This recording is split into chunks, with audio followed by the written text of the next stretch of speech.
Every time you start a new design project, you have two choices, CMYK or RGB. Now, which one do you pick and why? Well, the easiest way that I tell people to think about it is RGB is for digital files, CMYK is for files you intend to print. So think about what your main goal is for your project. Is it going to be a printed piece or is it going to be digital? Now, some projects, of course, they have both, but what's the main purpose? From there, that's how I would start the project. Is it going to be printed? CMYK. Is it going to be digital, online, social media, on a website? RGB. This is because RGB is an additive process. Think about the screen that you're watching this on right now. It's got little tiny LED lights in there. Red, green, and blue. Those lights merge together to form all the colors that you see on your devices. This is basically the information that's being told to your device to show the certain colors. CMYK stands for cyan, magenta, yellow, and key or black. Now it's a subtractive process, so think about a white sheet of paper. It's reflecting all colors. When you add ink to that sheet of paper, you're absorbing some color, which then changes what gets reflected and forms the different colors you see printed out on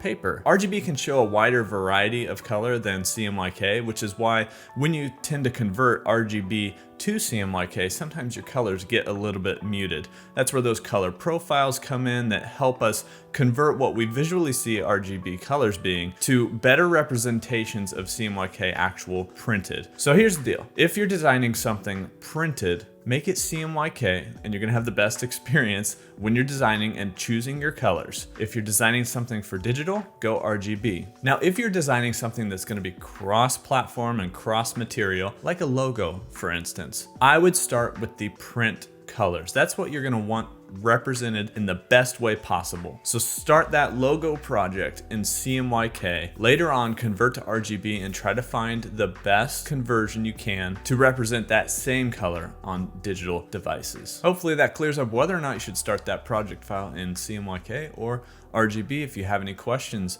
you know what to do. I'm Spencer from Pixel and Bracket, and I'll see you next time.